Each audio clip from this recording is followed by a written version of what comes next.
10 lies my doctor told me. We are going to talk as three doctors about this topic because, surprise, surprise, we all know this, doctors and the medical profession can often get things wrong. For those of you who enjoy our discussions, please check in the links down below. Make sure you've signed up for our separate Doctors of Ojai channel, where we post a lot of separate exclusive content, all related to your health and well-being. Let's go then. Dr. Ben, do you want to go first? Yes, I do. So the first one I want to talk about is margarine. So we're going to talk about a food that everybody told you, and your doctor probably told you was the healthier option. And that's how it was marketed for quite some time. Everyone would say, don't you dare eat butter. It'll increase your cholesterol. It'll make you very sick. And they offered this weird substitute called margarine, which many of us may have put on our toast for quite some time until it became clear after many years that this may in fact not have been a healthier choice. Yeah, isn't that very interesting? It Because is. you obviously grew up in the United States. I grew up in the United Kingdom. Here's my mug. And we heard exactly the same thing. So clearly this was taking off across the Western world, this notion that margarine was better than butter. So yeah, how many millions of people were putting margarine, this industrial concoction, It is on their toast, thinking it was healthier than butter? It is the original, the OG of seed oils. It is purely just hydrogenated oils that people, you're right, thought that it was much better. We all probably used it when I was younger and it was everywhere. Yeah, it was. Yeah. 1980s, 1990s. I mean, that was the prevailing message, margarine being better than butter. And I remember hearing that from many sources, both on the news and from the medical profession as well. All right, my turn next. Kind of linked to that is eggs being bad for you. A lot of us also heard this from doctors. A lot of doctors, if they thought somebody had cardiac issues or risk, would say, stay away from eggs. What a whole load of absolute tripe, because we now know that eggs are exceedingly good for you. They are one of the few sources of complete protein, actually, all of the amino acids, full of other good compounds. I personally eat 4 to 5 eggs every single day.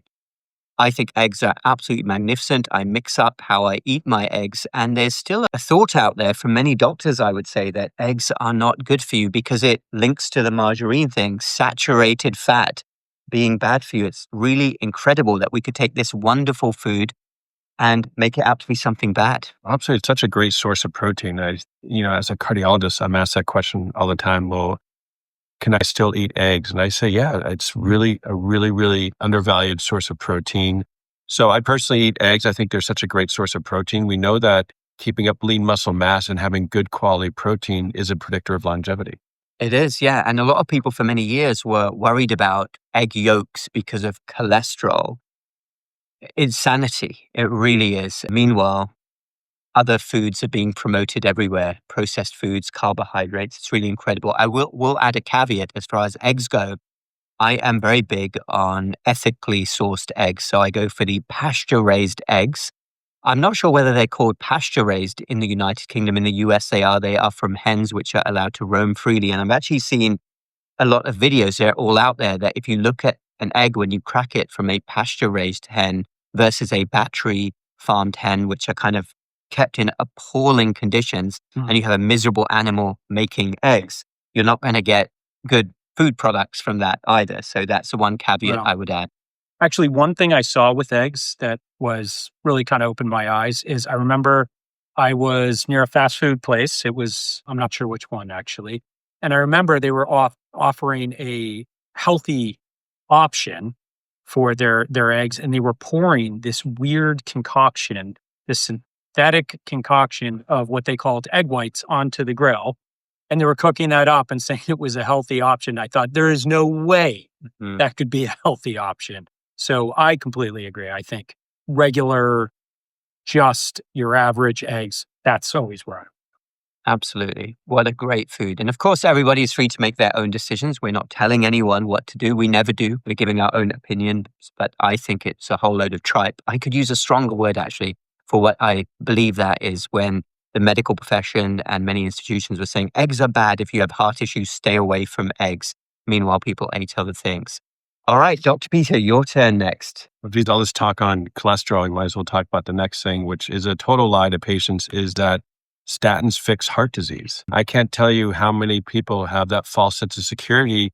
And the reality is your doctor told you that. So we know that cholesterol or statins can minimize the risk of plaque rupture, but they don't fix the underlying problem of why did plaque get there and when can plaque progress. And so statins are just a one little piece to the big puzzle of atherosclerosis or development of plaque. And people, all over the world, and I'm sure people you're watching this now will understand that it's not the cholesterol itself being lowered. It's about the quality of cholesterol. It's about improving the quality of cholesterol, which we've talked about in our other podcasts.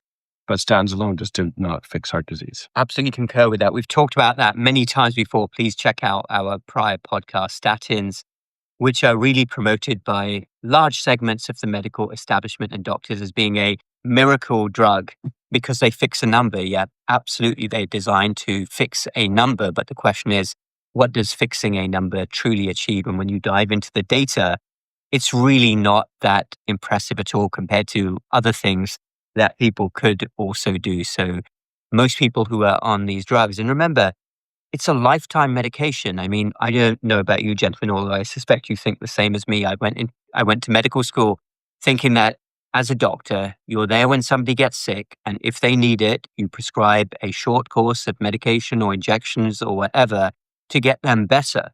And that's it, end of story. But we've moved to this whole paradigm of chronic medications. And to me, if you're going to have somebody on a medicine for their whole life, you better be damn sure that it is really needed. And I think statins, I mean, my goodness, we had a whole podcast on whether this could be the con of the century. Again, I'm not telling anybody to not take statins or that they are terrible in all circumstances, but the amount they are promoted is really incredible.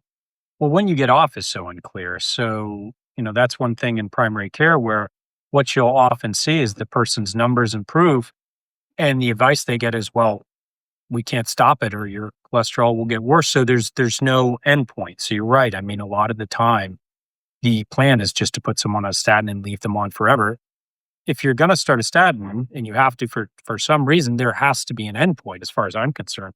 You have to set a goal and say, well, if we can do this, if we can do that, then we come off, But to say that people are on these for eternity just doesn't make any sense to me. That's a great point, Ben. And a lot of people are left on them indefinitely. Mm-hmm. And it really, I think this really allows people to bypass any lifestyle changes and they're not reducing insulin sensitivity, inflammation, all the things that we talked about that cause heart disease. And it just is sort of a Band-Aid on a bigger problem, but it really just does not fix. No. All right. Dr. Ben, what's next on the questionable list of things that doctors have told you? That the best thing you can do to protect yourself during the flu season is to get the flu shot. And whether or not you should get the flu shot is something you can talk about. But the idea that it's the best thing you can do to prevent the flu is absolutely not true. The best thing you can do to prevent yourself from getting very sick from influenza is being healthy. So we know that people that are very obese, that have multiple conditions that make them very ill, if they get the influenza, if they get the infection, they can get very, very ill. What we do know is that people that catch this virus that are in very good condition, it's usually mild and it goes away. We also know that you're more predisposed to be able to catch this virus and let it into your system if you have missed a lot of sleep, if you're very stressed, if you're very unhealthy. So the idea that the flu shot by itself is going to protect you is honestly not true. I've heard that as well from many medical institutions to this day, that taking the flu shot is the best thing you can do. And it is a whole load of, well, maybe I'm on the verge of using a word I shouldn't here, but seriously, I mean, it is simple common sense. I mean, we can get into a debate about what a flu shot would do, but obviously, as you've said, take good care of your health. Why will the medical establishment never talk about that? Mainstream media, all of their scare articles on flu pandemic, the worst ever, flu-mageddon, super flu, they will never talk about, hey, it's winter. Make sure you aren't cooped up inside. Make sure you're not getting no vitamin D. Make sure that you are not overloading yourself with sugar and carbs as many people do. All of these things are going to suppress your metabolic health. I don't know, Dr. Peter. Can't we? I'm not saying even don't mention the flu shot, but why not mention it in conjunction with all of these other things, which are good at any age?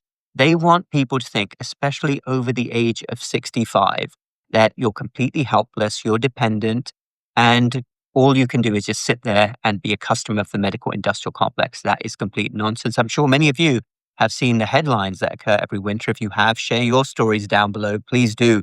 We enjoy hearing from all of you all. Share your stories on anything that we talk about. But yeah, Dr. Peter, why is this? No, it's so true. The whole notion that you walk past someone and pick up the flu is false, actually. It's the 30 days before of how your metabolic health is, how you are you active or not, that sets yourself up to get an illness. And that is not just for the flu. It's a lot of these viral illnesses.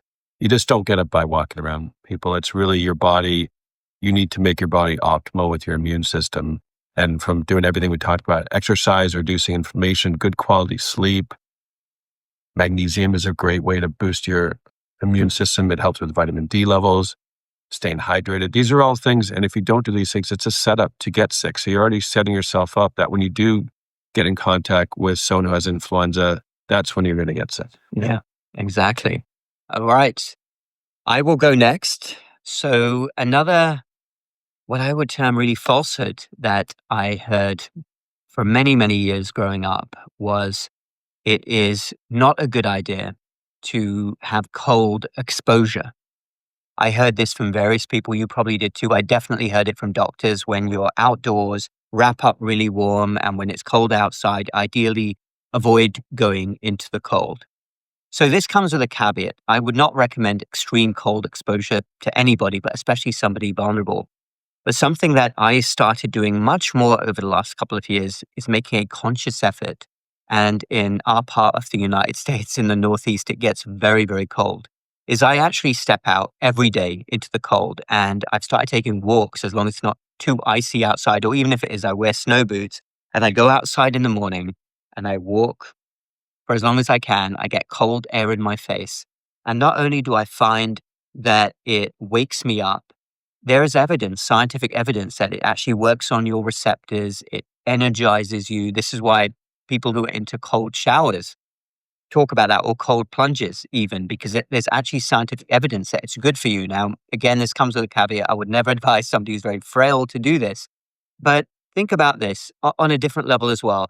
How many of you heard the notion that when it's cold, miserable, you wrap up warm inside and that saves you? Well, actually, that's probably the worst thing to do, because you are indoors, you get no vitamin D, you're going to be around people with other bugs. It's just not a good idea to be cooped up in the winter unnecessarily. It's so true. We know that around the world, and we'd love to hear from you, if other European countries actually practice cold exposure, even with infants, and wrapping them up in warmer clothes, but having the window open to get that fresh, cold air. We know, and studies have shown that the optimal temperature for sleeping, and that gives you a better sleep, and sleep helps you repair inflammation, which just really helps build your immune system. And cold plunging exactly is a really great way of energizing yourself. I personally start with a cold shower when I can every day. And I think it's just a great way. Yeah. Every day. Okay, everyone, I'm going to interrupt that awesome discussion for a moment to tell you about our expanding natural health and well-being store. We are very proud of our expanding store. We have natural immune inflammation support, bone support, memory support, heart support, sleep support, and our newly released premium organic lion's mane and organic chai mix. We've got some great reviews so far. Check in the links down below. ohiwellness.com if you're in the USA, North America, ohiwellness.co if you're in the UK, Europe. Also keep an eye out for our upcoming food and beverage products, including protein-thin snacks. All right, back to the discussion. I actually have patients in their 80s and 90s who swim in the ocean in the winter. I think they wear a wetsuit, but these are very healthy patients I have. And they do this very regularly. A few times a week, they swim in the ocean, which is absolutely freezing, I would imagine right now, because I don't do that. But they're extremely healthy.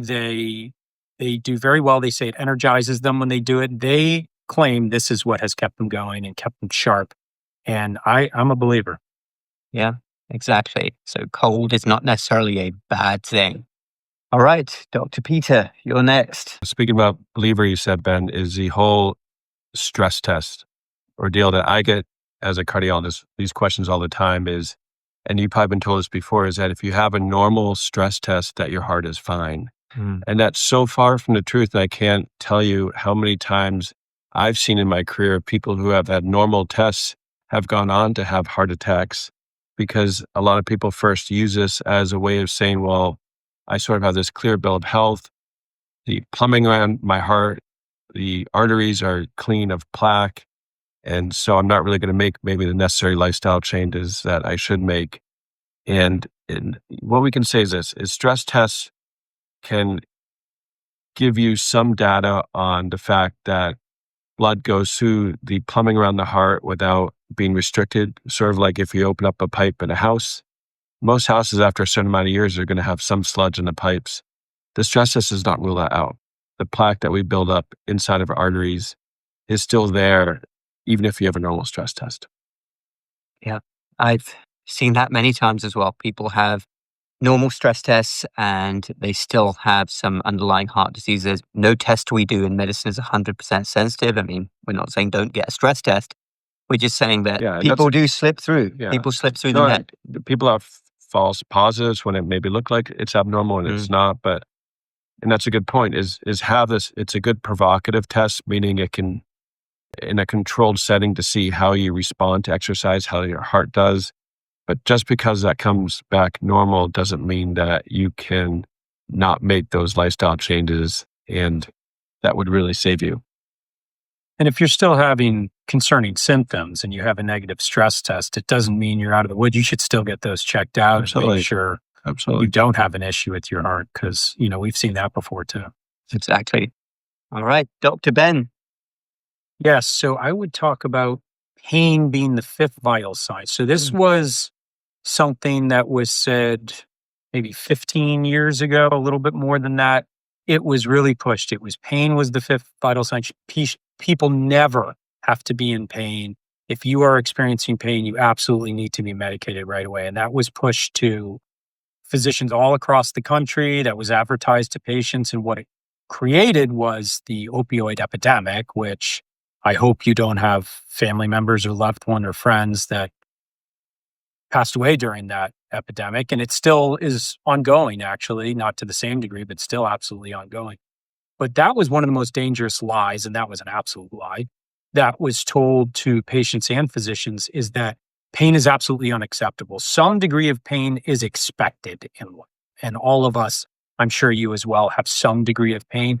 But whether or not you need to be on a very aggressive medication to eliminate it is absolutely something to think about. And as far as I'm concerned, I would never go on a strong pain medication if I could avoid it. Well, it's a development of chronic disease from big pharma, which has really created this problem. And it kind of goes along with other things like having a fever and high temperature. We're just told that as patients that if you have a fever, you must take a medication to reduce the fever, or if you have pain, you cannot be in pain. Now, there are extreme pains, which I feel bad for people who have chronic pain, but just the way it's pushed on how you can have pain, you can have a fever. These are your body's natural defense mechanisms. I mean, there is a reason why we have fevers. There is a reason why people feel pain. Yeah. I could talk for a long time on this. There is so much to talk about and unpack. And I'm so glad, Dr. Ben, that you brought this up, because when I first came to the United States, that was sort of at the peak of all of this. And I remember being shocked, having come from the United Kingdom. And I was in residency training in Baltimore. And that was really the epicenter of where a lot of this was happening. Sure. And we were told, dish out oxycodone, hydromorphone like candy. And I remember thinking, I'd never seen such powerful pain meds before. To me, it was obvious that this was going to backfire. And then it did. And we realized how many people were dying and getting addicted. But this really gets to a bigger point here, which sort of underlies a lot of what we're talking about. Now, are we saying that doctors are bad people? Absolutely not. We're in the medical profession. A lot of our best friends are doctors, but there's something very wrong with the way that doctors jump on a bandwagon And often it's driven by big business interests and there's no thought put into it. I personally think the whole GLP-1 thing right now with weight loss injections is going to follow a similar pattern. That's a whole other topic. But the medical profession, that there's something wrong. This is a human trait, but I believe doctors should kind of be above it because people turn to doctors. But jumping on board these narratives, and I will use that term now, absolute bollocks. Americans laugh when I use that term, but I was brought up using that. A lot of what doctors push and jump on board with is absolute bollocks. Pardon my French. We use that word a lot in the United Kingdom because I should even use a stronger word because we're talking about people's lives. I mean, how did tens of thousands of doctors jump on board with dishing out these strong narcotics like candy? And none of this, the opioid epidemic, none of it would have happened without the blessings of the medical establishment. Makes me very hot under the collar, very angry when I think about this. I couldn't agree more. And then we just kind of forgot about it as if it just happened. But it didn't just happen, it was orchestrated. I mean, a pharmaceutical company intentionally lied and did this. So if you ever were to lose faith in the pharmaceutical companies, this was the time where they really showed what I care about. And so ever since then, I've been extremely skeptical. Yeah. And we're not saying that people should be in pain. The question is, you don't let the pendulum swing so far that you hook millions of people on drugs. And that's exactly what's happened. And we could talk about other things like psychiatry, meds now, ADHD, but we'll stick to this particular topic. And we should probably do another show just on that because that was a big thing that was pushed. Pain is a fifth vital sign. If anybody has any pain, you load them up with narcotics. So, okay, I'll go next. We've talked enough about that. My big next lie, I would call it, would be this notion that the human body needs frequent meals. I've heard this time and again since I've been in medical school. Whether you're diabetic or not diabetic, it's good to have frequent meals. And we can talk about the difference between diabetics and non-diabetics, but let's think about this from a biological perspective. Human beings, like animals in nature, don't eat constantly. We're not like cows which roam around just munching. We're built a bit differently. And if you have frequent meals, you are setting yourself up for metabolic dysfunction. Because what will happen, most people out there are consuming way too many carbs, sugars, your insulin spikes constantly during the day, and you become insulin resistant. And the metabolic health catastrophe that we're seeing right now is driven by insulin resistance. So people are eating constantly during the day. They've been conditioned to believe that you have to eat frequently. You have to wake up and you have to stuff your face immediately. They do this in hospitals now, and it's actually very bad for you. And ideally, what you want to do is space out your meals. Don't do anything. If you're suddenly changing your routine, don't have any shock to your body. You have to do it gradually. But I'll talk from personal experience. Something that I started doing about 18 months ago is time-restricted eating, also known as intermittent fasting. And it is fantastic for metabolic health. It's also fantastic for fat loss. I don't do it for fat loss, but I do it for metabolic health. And I'll give you an example today. I was working in the hospital all day. Yes, we do these shows after long days of working in the hospital or clinics, but I was in the hospital and my first meal was around 1 p.m. I had a couple of cups of tea in the morning, but no solid food. And I could not have imagined doing that 18 months ago. I had to eat, I would say at the latest by 10, 11, but now I just go without eating till 1 or 2. And I think I could have done it even for longer because my body's used to it. I feel absolutely fantastic. And ideally what you want to, especially if you have metabolic dysfunction, is narrow your eating time down to a 6 to 8 hour window. And you will naturally keep your insulin levels low. And a lot of people will reverse diseases like pre-diabetes, type 2 diabetes, high blood pressure, high cholesterol by instituting a time-restricted eating pattern. It is magic. We were built to do it. And there's a reason why most religions out there have some form of fasting as a regular sort of routine, which is encouraged because it is so good for the human body. We're not built to eat constantly, but the fact that we're still doing this in diabetics is astonishing to me. It's so true. I'm a firm believer and I practice intermittent fasting and I have so much more energy during the day. I think if you do it, you want to have a good quality source of protein. So when you do finish that fasting time period that you're not reaching for processed carbs or other foods. it does reduce, as you say, inflammation and insulin sensitivity in patients. In the cardiology world, I see patients who have had large meals or eat a lot, and they have what we call postprandial angina. I mean, your gut is so vascular. So by eating large amounts of foods regularly, you sometimes divert blood flow away from the heart, especially people who have tight coronary artery disease or other types of heart disease can actually make symptoms worse. People can pass out after eating. And there's just a lot of benefits. I believe in intermittent fasting. I think you're right on the point, Stu. Oh, I did too. I actually came upon this accidentally because I kept forgetting to bring food to work. So I would go through the entire day without eating anything. And slowly what I began to realize is I felt fantastic. I used to get this like exhaustion right after lunch where I was just so tired. And that went away and I was just energized the whole day. You feel hungry, but you're just so energized. It really does work. It makes you can tell you're doing something good because your body feels so good. It's true. And there's people out there who are trying to use it for weight management.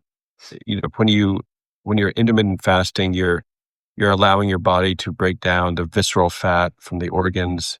You're allowing your body to break down fat.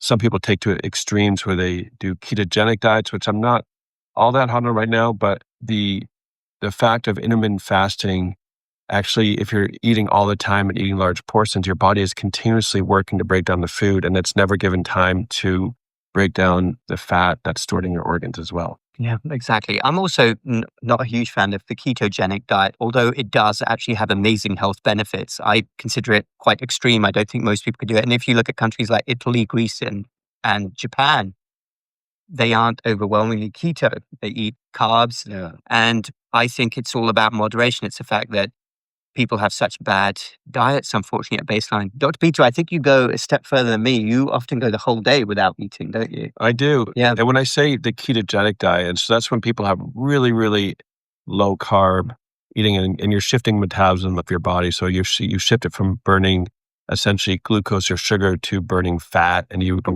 what happens, you break the fat down into ketone bodies, which you can urinate out or blow off in your lungs. The problem I don't love about that is it's not sustainable. And that's like the GLP-1s, right? People stop it and they go right back to where they are. There are some great anti-inflammatory properties of ketosis. We've seen it in people being treated for cancer, lots of other different types of diseases. People feel better, they sleep better when they're in ketosis. But I think just as a whole, for me, it just is really hard to maintain it. And that's why I'm not a really strong supporter of it. Sure. Yeah. It's all about sustainability. All right, Dr. Peter, you want to go next? Sure. I mean, all this talk, the thing I hear about the most, and I think that you probably have heard about and you guys have come around your practice, is the notion of getting old and that all these things you experience and you're told all the time just because you're getting older. Headaches, brain fog, fatigue, tiredness. We expect, and we've been driven as patients, but also as doctors, that being on medications is a natural part of aging. People just expect that as you get older, that medication should just be started. And we're always like wowed or really surprised if we see an older patient that's not on the medications. Like that seems like something that everyone should be like that. And I think when physicians see patients that are on one medication or no medications, really, they almost don't think that it's true.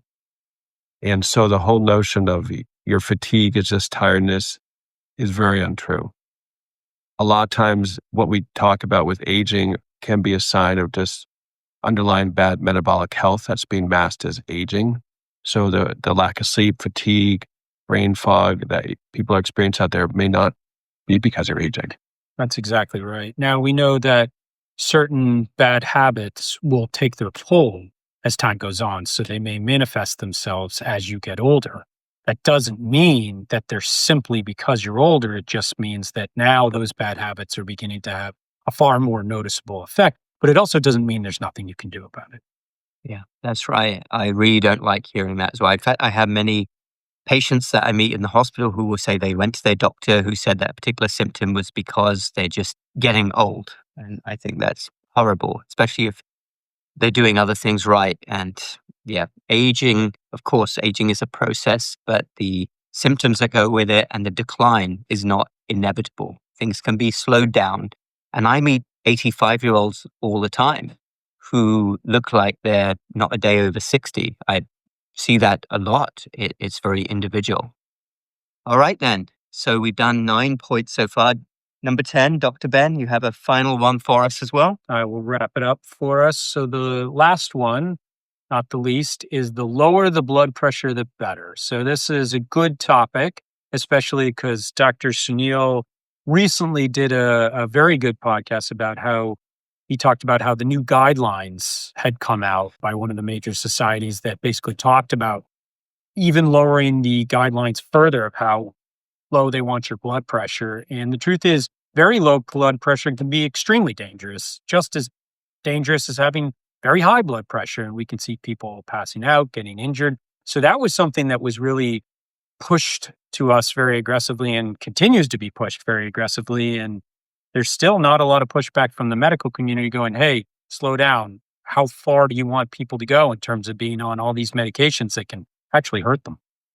Yeah, don't get me going on this. I know. Oh, same This with is me. my- Just welcome to my world. I really believe this is a scandal of epic proportions, and it's especially bad in people over the age of 65. I see people overtreated all the time. They're dizzy, they're weak. It's clear that they're running at a low blood pressure and they fall.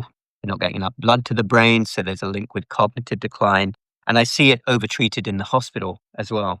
I don't know how we can help the medical profession come to its senses on this issue. We try our best here, but this aggressive treatment of blood pressure, my goodness, horrible. It's about context of who you're treating the blood pressure in. And so, some patients inherently do need better blood pressure control. We're not saying to stop your medications, but it's really who are you as a person? And one blood pressure reading does not fit everyone. And so you're right. People are on too many medications. They take them all in the morning, especially when they come out of the hospital. I mean, look at your medications. They should be spaced, some in the morning, some at night. You'll get better blood pressure control without having so much medications. And the final common pathway of why people do so poorly on too many meds that lower your blood pressure is not perfusing your brain. And your body's natural defense mechanism is to have you lay flat on the ground to get rid of gravity so you can get blood supply to your brain. And that can be so dangerous in people. It is, yeah. It's really sad. And yeah, you hit the point really well there. We don't want blood pressure to be too high. That's a problem. Initially, there was a reason back in the good old days of that community doctor who used to come to your house when doctors actually had more common sense and had autonomy. They would prescribe medications over 95% of the time appropriately. They were using their common sense, but that's gone out of the window. And now it's all aggressive. Let's get it as low as possible. And I believe it's causing a lot of damage. So that was a great last point, Dr. Ben. Thank you very much for that. All right, we will have closing statements. And this is a huge topic on lies my doctor told me. And of course, I'm sure you've got stories to tell as well. Please share down below. But we will make our closing statements. Stay educated as always. Do your own homework, do your own research.